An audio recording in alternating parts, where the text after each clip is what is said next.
अयोध्या में राम जन्मभूमि मंदिर के भूमि पूजन की तारीख नियत कर दी गई है। यह 5 अगस्त को है। उस दिन भाद्रपद कृष्ण पक्ष द्वितीया तिथि धनिष्ठा उपरी शतभिषा नक्षत्र में होना तय हुआ है। तो इस जन्मभूमि के पूजन के लिए जो तारीख और समय निश्चित किया गया है, 5 अगस्त को कोई भी पंचांग शुद्धि नहीं है, और पंचांग शुद्धि न होने पर भूमि पूजन की तारीख निश्चित करना आश्चर्यजनक लग रहा है। किस विद्वान ने ऐसा किया, यह तो वही जाने। उसके बाद आप आगे चलिए तो लग्न के जगह इन्होंने अभिजिन मुहूर्त बतलाया है। समय 12:15। सूर्योदय कर्क लग्न में हो रहा है और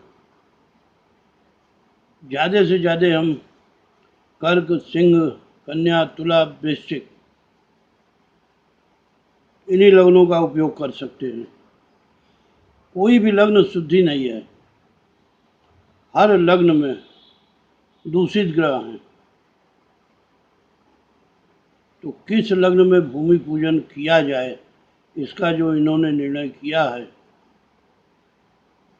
वह हमारी दृष्टि में तो एकदम सर्वथा अनुचित है। ज्योतिष शास्त्र के विचार से भी अनुचित है। कायदे से इनको ज्योतिषी समुदाय को बुलाकर या उनके पास जाकर जिस तरीके से भी हो इनको निश्चित करना था, लेकिन हमको लगता है कि इन्होंने निश्चित नहीं किया। स्वरूपानंद भी बोले हैं और भी जितने ज्योतिष के विद्वान हैं बोले हैं कि यह दिन उचित नहीं है। आखिर यह मान क्यों नहीं रहे हैं? सवाल यह उठता है, कारण क्या है यह मान नहीं रहे हैं?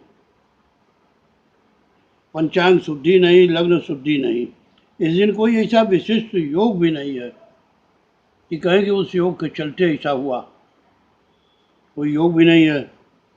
और जब कुछ भी विशेषता नहीं है तो आखिर यह इसको टालने के लिए मान क्यों नहीं रहे हैं? यह अपनी अब प्रतिष्ठा बना लिए हैं।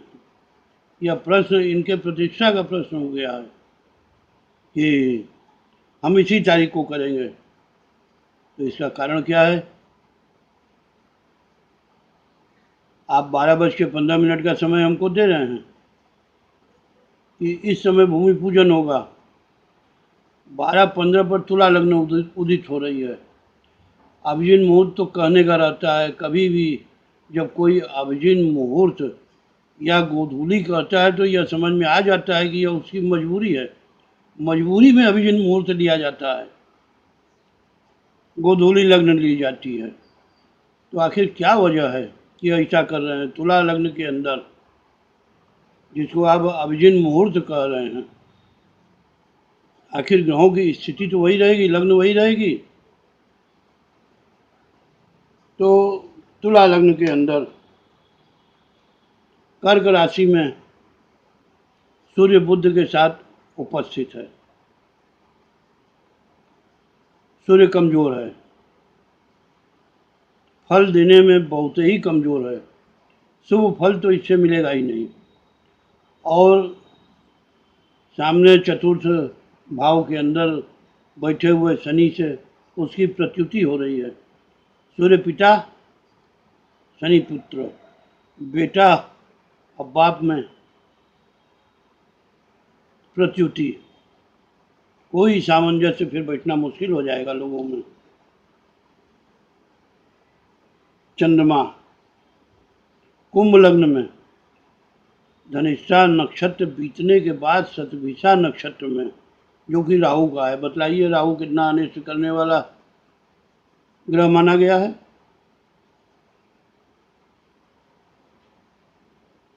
तो आप शतविशाख नक्षत्र में पूजन कर रहे हैं। चंद्रमा भी जो कुंभ लग्न में बैठा हुआ है उसका नवांश और सब कुछ गलत है, शुभ फल देने वाला नहीं है। उसी तरीके से मंगल छठे भाव में मीन राशि में गलत नवांश के अंदर बैठा हुआ है, गलत फल ही देगा। बुध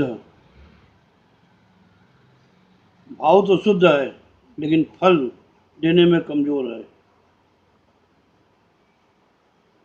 गुरु वृद्ध होकर के अपनी राशि में वक्री चल रहा है, क्या फल देगा?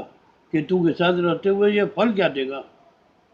कोई भी शुभ फल नहीं देगा।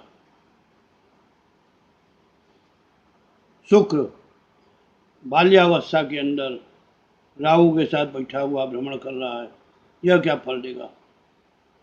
शनि यह भी बालक अवस्था के अंदर भले ही अपनी राशि में है, चल रहा है और अपने पिता से विरोध करते हुए चल रहा है। पिता भी इसका विरोधी है, बुध भी है। सभी ग्रह या तो बालक हैं या वृद्ध हैं, गलत जगह पर हैं, फल देने में सक्षम नहीं हैं और यह भूमि पूजन करने जा रहे हैं।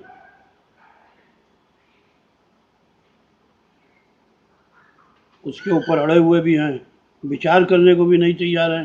कहते हैं कि 1000 साल के अंदर ऐसा कोई मुहूर्त नहीं आया। और टीवी पर एक सज्जन दिखा रहे थे कि हमारे पास 1000 साल का पंचांग है। कम से कम भारत के अंदर तो 100 साल का पंचांग पुराना मिलना मुश्किल है। पुराना तो गलत बयानी भी कर रहे हैं। 1000 साल में ऐसा कोई शुभ मुहूर्त नहीं। कहते हैं कि 1000 साल में इस मंदिर को कोई तोड़ नहीं पाएगा, पहले ही अशुभ वचन बोल रहे हैं। इनको क्या कहा जाए? अब सवाल यह उठता है कि मुहूर्त हटा के दूसरा मुहूर्त क्यों नहीं ले रहे हैं? तो इसका बड़ा सूक्ष्म कारण है जिसको कि यह खोल नहीं रहे हैं। उत्तरायण सूर्य के अंदर भूमि पूजन होता है, तो इस समय तो दक्षिणायन सूर्य है। पहली गलती तो यह।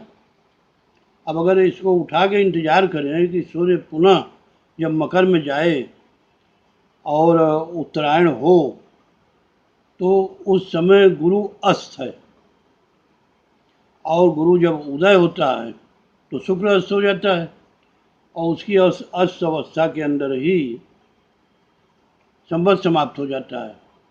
इनके पास इतना धैर्य नहीं है कि हम मुहूर्त को आगे टाल सकें, क्योंकि कम से कम अप्रैल महीने तक तो नहीं होगा, मुहूर्त नहीं मिलेगा। तो इनका धैर्य समाप्त हो चुका है और इसीलिए यह गलत समय में, गलत मुहूर्त में, गलत लग्न में, हर चीज गलत होते हुए भी भूमि पूजन करने जा रहे हैं। आप लोगों को विस्तार से बता दिया, आप लोग भी इसके बारे में समझिए, क्योंकि एक बार जो गलत हो जाएगा तो फिर वह हमेशा के लिए गलत रहेगा। यह भूल सुधरने वाली नहीं रहेगी। धन्यवाद।